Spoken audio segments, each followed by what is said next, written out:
Hi, I'm Todd from WholeLatteLove.com. In this video, I'll show you how to froth and steam for the popular milk-based espresso drinks. Be sure to hang around at the end of the video, and I'll show you how to pour some basic latte art like a heart, rosetta, or a tulip. When our customers ask how to froth and make the various drinks, I think about it in 4 parts. First is the taste. That comes from the coffee and the milk. Second is a definition of the drink. Third, they'll need to learn how to texture the milk by steaming and frothing. And fourth is just the presentation. It's just fun to do a nice looking drink. Good coffee that is properly brewed is always on the top of my list. Next is the type of milk used. Whole milk can be really sweet and give a texture that results in a smooth and creamy mouthfeel. It also mixes nicely with the espresso. When you start lowering the fat content, you'll lose some sweetness, but the milk will hold more air, so a lower fat milk will be okay for a cappuccino. The ratio of milk to espresso is a personal preference. We'll talk some general guidelines, but in the end, it should be what you like. Here's the tip. If you have a very good and fresh coffee, you may want to have more espresso and less milk.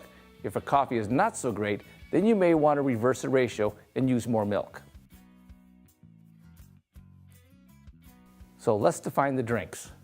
A standard latte is normally made in a cup that is between 8 and 12 ounces. It consists of a double shot of espresso and some steamed milk with a little bit of froth on it. We like to froth the milk in such a way that we inject only a small amount of air into the milk. I recommend frothing to a temperature of about 140 degrees for the best flavor. If you get much hotter than that, you'll lose the texture and the flavor. A smaller latte, which I really like, is called a flat white, which is a latte made into a cappuccino cup. I like this because I do a few of them throughout the day, and my doctor really doesn't want me to ingest 24 to 32 ounces of whole milk every day. A cappuccino, by definition, is 1/3 espresso, froth milk, and steam milk made into a 5 to 7 ounce cup. Frothing your milk for a cappuccino is almost the same as a latte. The difference is that with the cappuccino, you inject air into the milk for a longer period of time.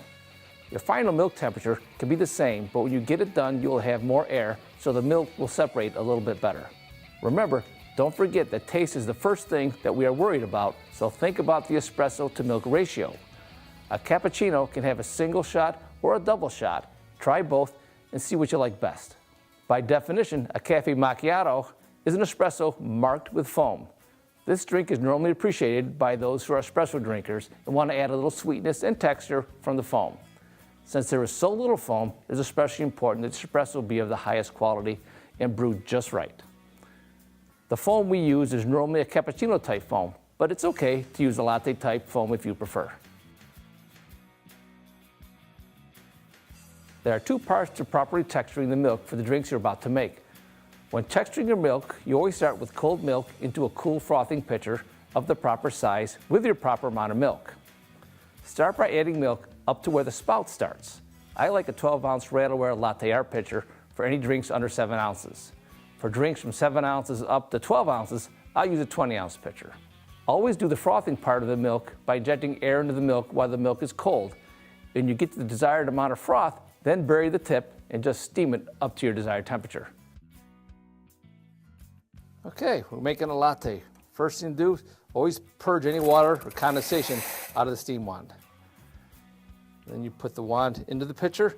Use this spout on the pitcher against the wand as a guide. Put the tip just below the surface, then open your knob all the way. Now lower the pitcher down and you hear a little hissing sound. We're stretching the milk now. That hissing is injecting a little bit of air into the milk. Now I'm filling the pitcher here, waiting for it to start to get warm. When it starts to get warm, I'll bury the tip underneath there, keep the milk rolling, and then when I bury the tip, well, it's going to actually stop frothing, and we're going to just be steaming at that point. Okay, starting to get a little bit warm here. Go a little more. Okay, I'm burying the tip. Now I raise the lever over here, start brewing my coffee. Always want to have your coffee fresh. Keep the roll going here. Oop, no more air. Okay, we're about to 140 or so I'll turn this off. And always wipe your wand and give a little purge.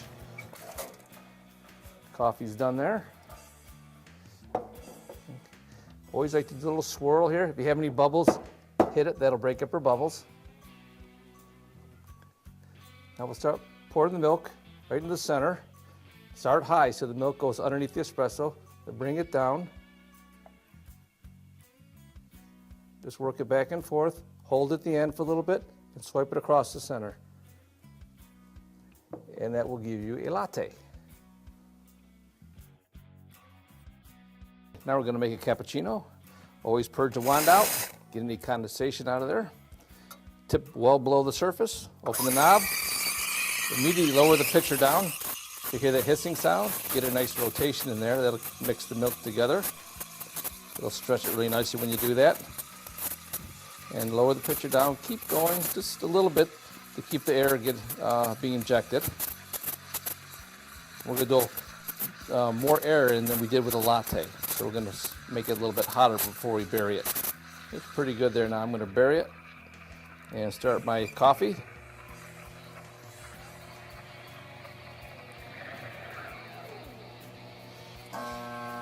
Okay.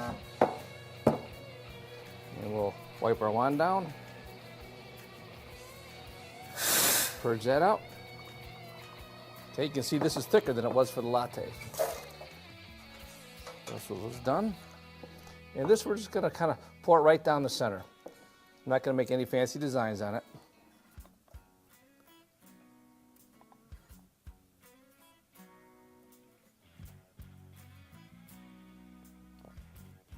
And that's the basic cappuccino. I like having the coffee rim around the outside of it like that. Now that you know how the drinks are made and how to froth for each, let's go over some basics and how to make them look nice. First, let's do a latte. Based on my many conversations with customers, I know that most folks want to make a rosetta or maybe a tulip or a heart. I'll walk you through these three types. So I'm going to show you how I do some latte art. I'm not a professional, I'm not a barista on the bar all the time. Basically, I'm a hobbyist. I do this maybe 2 or 3 a day, maybe 3 times a week. And so you can do this yourself, you can learn how to do it, so take a look. Here's how I like to pour a basic rosetta. Start low, go high, come to the center. Working it back and forth, hold at the end, and swipe it across. Here I'm going to pour a basic tulip. Start low, go high, and you start a little bit of a rosetta, and you stop. Pour a little more, and stop. A little more, and stop. This will be our finisher. And raise it and go across the center. Here's how I like to pour heart. Start high in the center, and then bring it down low. And hold, and swipe it across. With the cappuccino, I like to pour it in such a way that the foam fills in the center and leaves a ring of coffee around the outside. This will require some practice, and the milk texture has to be just right. The cafe macchiato is very simple. Froth the milk to the texture you want, and then pour it. And you can also try and make this one look nice. That's the basis of the latte, cappuccino, and the cafe macchiato. Just remember these 4 considerations, and you will get it nailed down pretty quickly. First, make it taste really good. Use good coffee, brewed correctly. Second, decide what drink you want to make and focus in on it. Third, really pay attention to the texture of the milk, and I mean really focus in on it. And fourth, and probably the least important, try and make it pretty. I'm Todd with WholeLatteLove.com. Thanks for watching, and we hope to see you back here soon for more on everything coffee. Hey, why not subscribe now for easy free access to more videos on everything coffee, brought to you by WholeLatteLove.com.